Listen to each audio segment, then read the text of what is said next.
ഇന്ന് മാർക്കറ്റിൽ നിന്ന് കൊണ്ടുവന്നത് ഒരു ചാക്ക് മാങ്ങയാണ് കേട്ടോ. 50 കിലോ മാങ്ങ അരിഞ്ഞരിഞ്ഞരി എൻ്റെ ഉപ്പാടിളകിട്ടാ. അച്ചാറുണ്ടാക്കാൻ തുടങ്ങിയതോടെ എൻ്റെ പണി കൂടിയതായിട്ട് എനിക്ക് തോന്നി. വീട്ടിലെ പണിയും അച്ചാറുണ്ടാക്കലും കുട്ടികളെ കാര്യമൊക്കെ കൂടി എനിക്ക് നിങ്ങളുടെ തല പെരുക്കണ പോലെ തോന്നി. അപ്പോൾ ഈ അച്ചാറുണ്ടാക്കുന്ന ദിവസം നമുക്ക് രാവിലെ തൊട്ട് പാതിരാ വരെ പണിയാണ്. അപ്പോൾ മടുത്തു പോവും. അപ്പോൾ രാത്രിയായിട്ട് ഞാൻ കുളിച്ചിട്ടും നനച്ചിട്ടൊന്നുമില്ല. രണ്ട് അച്ചാറാണ് നമ്മളിന്ന് ഉണ്ടാക്കുന്നത്, കേരച്ചാറും മാങ്ങച്ചാറും. അപ്പോൾ മീനൊക്കെ വാങ്ങിയിട്ട് കഴുകി വൃത്തിയാക്കി മുളകൊക്കെ പുരട്ടി വെച്ച് പോയിട്ടുണ്ടായി ചേട്ടായി. അപ്പോൾ എന്നെ വറക്കാൻ ഏൽപ്പിച്ചിട്ടുണ്ടായിരുന്നു.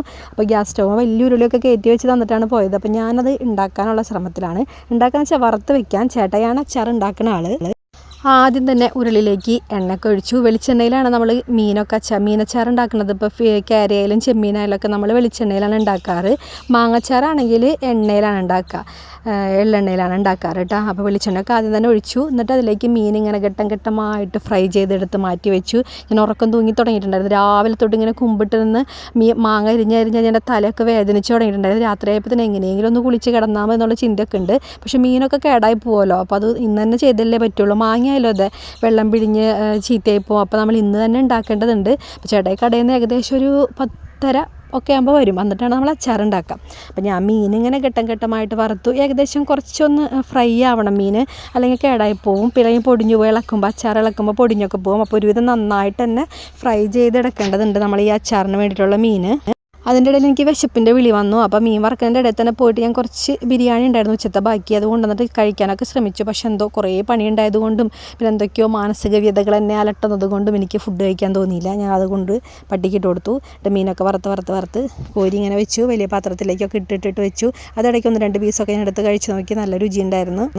പിന്നെ അച്ചാർ ഉണ്ടാക്കുന്ന ദിവസമായിട്ട് ഇത്രയും പണിയുള്ളത്. പിന്നെയുള്ള ദിവസങ്ങളിലൊക്കെ നമുക്ക് പാക്കിങ്ങും ലാബിലൊട്ടിക്കലൊക്കെയാണ്. അത് അത്ര അധികം പണിയില്ല. ഈ ഡേ ഫുള്ള് പണിയാകുമ്പോഴാണ് നമുക്ക് ദേഷ്യം വരാം. അപ്പോൾ ഈ ഉറക്കമൊഴിച്ചിരിക്കുന്ന സമയത്ത് ഞാൻ ഇങ്ങനെ ആലോചിക്കേണ്ടത്, ദൈവമേ ഇതിനാണോ ഞാൻ കഷ്ടപ്പെട്ട് പഠിച്ചത്? ഉറക്കം നേരത്തെ എണീക്കാൻ മടിയാവുന്ന പുലരികളെ ഞാൻ ഓർത്തുപോയി. ഇതിനാണോ ഞാൻ കഷ്ടപ്പെട്ട് പഠിച്ചതെന്നൊക്കെ തോന്നി. പിന്നെ എന്തെങ്കിലുമൊക്കെ ചെയ്യാൻ പറ്റണുണ്ടല്ലോ എന്ന് സന്തോഷിച്ചു. അപ്പോൾ ആദ്യം അച്ചാർ ഉണ്ടാക്കാൻ വേണ്ടിയിട്ട് നമ്മൾ അതിലേക്ക് വേണ്ട സാധനങ്ങളൊക്കെ ഇട്ടിട്ട് ഇഞ്ചി, പച്ചമുളക്, വെളുത്തുള്ളി ഐറ്റംസ് എല്ലാം ഇട്ടു. എന്നിട്ട് അതിലേക്ക് മുളക് പൊടി, മഞ്ഞൾപ്പൊടിയൊക്കെ ഇട്ടു. കേരമീൻ വറുത്തതിട്ടു. പിന്നെ വിനാഗിരി ഒഴിച്ചു. എല്ലാം ഇട്ട് ചേട്ടായി അത് അച്ചാർ സെറ്റാക്കിയിട്ടുണ്ട് കേട്ടോ. അടിപൊളിയായിട്ട് തന്നെ വന്നിട്ടുണ്ട്. ഇത് കണ്ടപ്പോൾ വേണമെങ്കിൽ കുറച്ച് ചോറും കൂട്ടി കഴിക്കാമെന്ന് തോന്നി. ബിരിയാണി ഞാൻ തോന്നുന്നുണ്ടായിരുന്നില്ല. ഇത് കഴിഞ്ഞാലും നമുക്ക് ഉറങ്ങാൻ പറ്റില്ലല്ലോ. ഇനി മാങ്ങ നമ്മളെ കാത്തിരിക്കുന്നത്. വലിയൊരു പാത്രം നിറച്ചാണ് വാങ്ങിയിരിക്കുന്നത്. ചേട്ടായി ഉപ്പ് പോരായുള്ളതും ഒക്കെ ചേർത്തു, കായപ്പൊടിയൊക്കെ ചേർത്ത് ഫൈനലായിട്ട് റെഡി ആയില്ല എന്നൊക്കെ എന്നോട് ചോദിച്ചുകൊണ്ടിരിക്കുന്നുണ്ട്. ചേട്ടായിക്ക് പെർഫെക്ഷൻ നിർബന്ധമാണ്. കുക്കുകൾക്കൊക്കെ അങ്ങനെ ആയിരിക്കും. ചേട്ടായി കണ്ടിട്ടാണ് ഞാൻ ഈ അച്ചാർ ബിസിനസ് തുടങ്ങാൻ തന്നെ തീരുമാനിച്ചത്. ചേട്ടായി നന്നായിട്ട് കുക്ക് ചെയ്യും. ഇടയ്ക്കൊക്കെ വീട്ടിലിങ്ങനെ അച്ചാർ ഉണ്ടാക്കുമ്പോൾ തന്നെ എല്ലാവരും ചോദിക്കുമായിരുന്നു, നിങ്ങൾക്ക് ഇങ്ങനെ ഉണ്ടാക്കി കൊടുത്തൂടെ എന്നൊക്കെ. അപ്പോൾ അതുകൊണ്ടാണ് നമ്മൾ ഉണ്ടാക്കിയത്. അപ്പോൾ കേരച്ചാർ ഏകദേശം ഫിനിഷ് ആയിട്ടുണ്ട്. നമ്മൾ ആ ഉരുളി അങ്ങോട്ട് മാറ്റി വെച്ചു. ഞാൻ അടുത്തതായിട്ട് നമ്മൾ മാങ്ങച്ചാറാണ് ഉണ്ടാക്കുന്നത്. വലിയൊരു ഉരുളിയിലാണ് ഉണ്ടാക്കുന്നത് കേട്ടോ.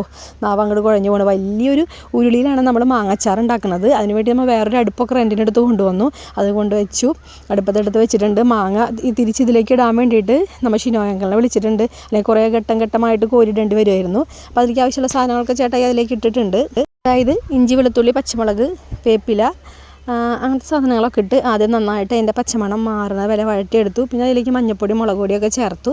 പിന്നെ ഇളക്കി. പിന്നെ കാശ്മീരി മുളക് പൊടി കുറച്ചും കൂടെ ചേർത്തു. അതൊക്കെ ഇളക്കി. ഞാൻ അപ്പോഴേക്കും പോയിട്ട് ഉലുവയും കടുകും കായൊക്കെ വറുത്ത് പൊടിക്കാൻ വേണ്ടി പോയിട്ടുണ്ട്. പിന്നെ ചേട്ടായി കുറച്ച് പച്ചക്കടുക് കൂടി അരച്ച് ഇതിലേക്ക് ചേർക്കാറുണ്ട്. അപ്പോൾ അതും അരച്ചുകൊണ്ട് വന്നിട്ട് ഞാൻ കൊടുത്തു. അപ്പോൾ നന്നായിട്ട് ഇളക്കി അതിൻ്റെ പച്ചമണമൊക്കെ പോയി പരുവാവുന്നത് വരെ നന്നായിട്ട് ഇളക്കിയെടുക്കും. അപ്പോൾ ഞാനിതൊക്കെ നോക്കിയിരുന്നു. ഇപ്പോഴെങ്കിലും കഴിഞ്ഞാൽ മതിയായിരുന്നുള്ള പ്രാർത്ഥനയോടൊക്കെ ഞാനിങ്ങനെ നോക്കിയിരിക്കുകയാണ്. അങ്ങനെ ഇളക്കിയിരുന്നു. ഷിനോ ഞങ്ങൾ വരുന്നത് കാത്തിരുന്നു. ഞാനും കൂടി പിടിച്ചു കൊടുക്കേണ്ടി വരും. ഭയങ്കര വെയിറ്റ് ആയിരുന്നു. അപ്പോൾ കടുക് അരച്ചതിലേക്ക് ഇട്ട് നന്നായിട്ട് ഇങ്ങനെ ഇളക്കി കൊടുത്തു. അതിൻ്റെയും പച്ചമണം മാറുന്ന വരെ ഇങ്ങനെ പതുക്കെ ഇളക്കി കൊടുത്തു. ചേട്ടായും ഫുഡൊന്നും കഴിച്ചിട്ടുണ്ടായില്ല. ഞങ്ങൾ രണ്ടാളും. ഞാൻ കഴിക്കാൻ തീരുമാനിച്ചിട്ടില്ല. ചേട്ടായി കഴിക്കുമായിരിക്കും. അപ്പോൾ ഇങ്ങനെ ഇളക്കി നമ്മൾ നന്നായിട്ട് പച്ചക്കുത്തൊക്കെ മാറുന്നവരെ ഇളക്കി. അതിന് ശേഷം ഇതിട്ടു. ഇത്രയും വൈകണ വരെ പണിയെടുത്തോണ്ടാവും ഈ സംരംഭം അങ്ങോട്ട് നിർത്തിയാലൊന്ന് വരെ ഞാൻ ചിന്തിച്ചു. പിന്നെ അച്ചാർ വിട്ടിട്ട് കാശ് കിട്ടുമ്പോൾ നമുക്ക് നല്ല സന്തോഷം ഉണ്ടാവുമല്ലോ. അപ്പോൾ എന്തെങ്കിലുമൊക്കെ ചെയ്യാൻ പറ്റുന്നത് നല്ല കാര്യം തന്നെ പിന്നെ ചിന്തിച്ചു.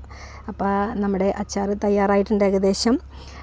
ഷിനോയങ്ങളും കൂടി നമ്മളെ ഇളക്കാൻ സഹായിച്ചു. കുറേ അധികം ഉള്ളതുകൊണ്ട് ചേട്ടായിക്ക് കഴിക്കുന്നുണ്ടായിരുന്നു. ഇളക്കി പിന്നെ രുചി നോക്കി ഉറപ്പിച്ചാലേ ചേട്ടായിക്ക് സമാധാനമാവുള്ളൂ. അപ്പോൾ ഇത്രയേ ഉള്ളൂ നമ്മുടെ video. Okay, bye, see U.